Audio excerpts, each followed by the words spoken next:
ಗ್ರಾಮೀಣ ಗುರು BK. ಮುನಿಸ್ವಾಮಿಗೆ PhD ಪದವಿ ಪ್ರದಾನ.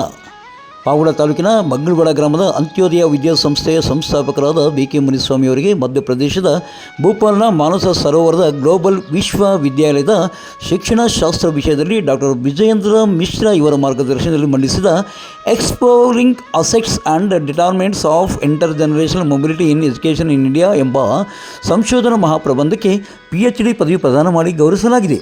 ಪಾವಗಡ ತಾಲೂಕಿನ ಮಧ್ಯ ಗ್ರಾಮದ ದಿಗಂತ ಬಳೆಕೊಂಡಪ್ಪ ಚೆನ್ನಮ್ಮ ದಂಪತಿಗಳ ಪುತ್ರರಾಗಿ ಜನಿಸಿದ ಬಿ.ಕೆ. ಮುನಿಸ್ವಾಮಿ ಶಿಕ್ಷಕರೂ ಆಗಿದ್ದು ಕಳೆದ 30 ವರ್ಷಗಳ ಹಿಂದೆ ಗ್ರಾಮೀಣ ಭಾಗದ ಮಂಗಳವಾಡ ಅರಸೀಕೆರೆ ಗ್ರಾಮದಲ್ಲಿ ಅಂತ್ಯೋದಯ ವಿದ್ಯಾಸಂಸ್ಥೆಗಳನ್ನು ಸ್ಥಾಪಿಸಿ ಉತ್ತಮ ಗುಣಮಟ್ಟದ ಶಿಕ್ಷಣ ನೀಡುತ್ತಾ ಬಂದಿದ್ದು, ಶಿಕ್ಷಣ ಕ್ಷೇತ್ರದಲ್ಲಿ ಸಂಪನ್ಮೂಲ ವ್ಯಕ್ತಿಯಾಗಿ ವಿದ್ಯಾರ್ಥಿಗಳಿಗೆ ಪ್ರೇರಣೆ ಮತ್ತು ವೃತ್ತಿ ಮಾರ್ಗದರ್ಶಕರಾಗಿ ಜೊತೆಗೆ ಸಾಹಿತ್ಯ ಪರಿಷತ್ ಮತ್ತಿತರ ಸಂಘ ಸಂಸ್ಥೆಗಳಲ್ಲಿ ಸೇವೆ ಸಲ್ಲಿಸುತ್ತಾ ಗ್ರಾಮೀಣ ಗುರು ಎಂದು ಖ್ಯಾತರಾಗಿದ್ದು, ಇವರಿಗೆ ತಾಲೂಕು ಕನ್ನಡ ರಾಜ್ಯೋತ್ಸವ ಪ್ರಶಸ್ತಿ, ರೋಟರಿ ಪುರಸ್ಕಾರ ಪ್ರಶಸ್ತಿ, ಶಿಕ್ಷಣ ಸೇವಾರತ್ನ ಪ್ರಶಸ್ತಿಗಳನ್ನು ಪಡೆದುಕೊಂಡಿದ್ದಾರೆ.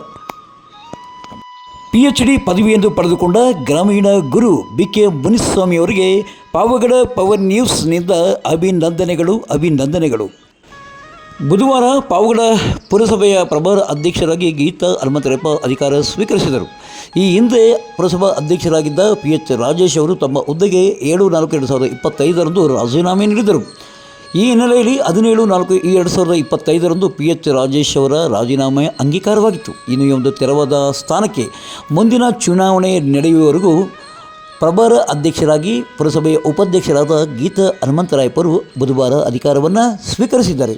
ಈ ವೇಳೆ ಪುರಸಭಾ ಮುಖ್ಯಾಧಿಕಾರಿ ಜಾಫರ್ ಶರೀಫ್, ಮಾಜಿ ಪುರಸಭಾಧ್ಯಕ್ಷರಂಥ PH ರಾಜೇಶ್, ವೇಲುರಾಜು, ಸದಸ್ಯರಾದ ವೆಂಕಟರಮಣಪ್ಪ, ಬಾಲಸುಬ್ರಹ್ಮಣ್ಯಂ, ವಿಜಯ್ ಕುಮಾರ್, ಸುಜಾತಮ್ಮ, ಜಾನ್ವಿ ವಿಶ್ವನಾಥ್, ಮಹಮ್ಮದ್ ಇಮ್ರಾನ್, ಸುಧಾಲಕ್ಷ್ಮಿ, ಪ್ರಮೋದ್ ಕುಮಾರ್, ಸಿನಿಮಾ ಗಂಗಾಧರ್, ರೈತ ಸಂಘದ ಅಧ್ಯಕ್ಷರಾದ ಜಿ ನರಸಿಂಹರೆಡ್ಡಿ, ಬಾಲಾಜಿ ನಂಜುಂಡಸ್ವಾಮಿ, ನಿವೃತ್ತ ನೌಕರರ ಸಂಘದ ಅಧ್ಯಕ್ಷರಾದ ಮೈಲಪ್ಪ, ವಾತ್ಸ್ ವೆಂಕಟಸ್ವಾಮಿ, ಮುಖಂಡರಾದ ಪೊಟ್ಟು ಗೋವಿಂದಪ್ಪ, ಜಯ ಕರ್ನಾಟಕ ಸಂಘಟನೆಯ ಆಂಜನೇಯುಲು ಮತ್ತು 2ನೇ ವಾರ್ಡ್ನ ಮುಖಂಡರು ಮತ್ತು ಸಾರ್ವಜನಿಕರು ಮತ್ತು ಗೀತಾ ಹನುಮಂತರಾಯಪ್ಪನವರ ಕುಟುಂಬ ಸದಸ್ಯರು ಹಾಜರಾಗಿ ಗೀತಾ ಹನುಮಂತರಾಯಪ್ಪ ಅವರಿಗೆ ಹೂಮಾಲೆ ಹಾಕಿ ಅಭಿನಂದಿಸಿದ್ದಾರೆ.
ಇನ್ನು ಈ ಬಗ್ಗೆ ಪುರಸಭೆಯ ಮುಖ್ಯಾಧಿಕಾರಿಗಳಾದ ಜಾಫರ್ ಶರೀಫ್ ಅವರು ಮೇ 3ರಂದು ಚುನಾವಣೆ ನಡೆಯಲು ಸರ್ಕಾರ ಅಧಿಸೂಚನೆ ಹೊರಡಿಸಿದೆ ಎಂದು ಪಾವಗಡ ಪವರ್ ನ್ಯೂಸ್ಗೆ ಮಾಹಿತಿಯನ್ನು ನೀಡಿದ್ದಾರೆ.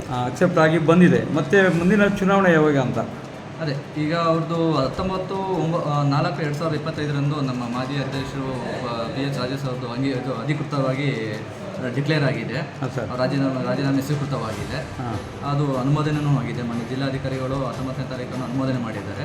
ಈಗ ಪ್ರಭಾರಿಯಾಗಿ ಉಪಾಧ್ಯಕ್ಷರು ಪ್ರಭಾರ ವಹಿಸ್ಕೊಂಡಿದ್ದಾರೆ. ಅಧ್ಯಕ್ಷರು ಒಂದು ಇದನ್ನು ಉಪಾಧ್ಯಕ್ಷರು ಪ್ರಭಾರ ವಹಿಸ್ಕೊಂಡಿದ್ದಾರೆ. ಯಾರು ಸರ್ ವಹಿಸ್ಕೊಂಡಿರೋದು ಇವತ್ತು? ಗೀತಾ ಹನುಮಂತರಾಯಪ್ಪರು ಅಂತೇಳಿ. ಹಾಂ ಹಾಂ ಮಾನ್ಯ ಗೀತಾ ಹನುಮಂತರಾಯಪುರ ಅಂತೇಳಿ Okay. ಉಪಾಧ್ಯಕ್ಷರು ಅವರು ಈಗ ಪ್ರಭಾರ ಅಧ್ಯಕ್ಷರು ವಹಿಸ್ಕೊಂಡಿದ್ದಾರೆ. ಹ್ಞೂ ಈಗ ಮಾನ್ಯ ತಹಶೀಲ್ದಾರ್ ಅವರಿಗೆ ಮಾನ್ಯ ಜಿಲ್ಲಾಧಿಕಾರಿಗಳು ಸೂಚನೆ ನೀಡಿರುತ್ತಾರೆ.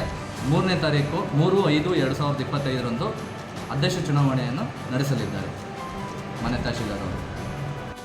ಪಾವಗಡ ತಾಲೂಕಿನ ತಾಜಾ ಸುದ್ದಿಗಳಿಗಾಗಿ ನಮ್ಮ ಚಾನಲನ್ನು ಪಾವಗಡ ಪವರ್ ನ್ಯೂಸ್ ಎಂದು ಟೈಪ್ ಮಾಡಿ, ಸಬ್ಸ್ಕ್ರೈಬ್ ಮಾಡಿ, ಜಾಹೀರಾತು ನೀಡಿ ಪ್ರೋತ್ಸಾಹಿಸಿ ಬೆಂಬಲಿಸಿ. ನಾನು ನಿಮ್ಮ ಸತ್ಯ ಲೋಕೇಶ್, ಸಂಪಾದಕರು ಪಾವಗಡ ಪವರ್ ನ್ಯೂಸ್.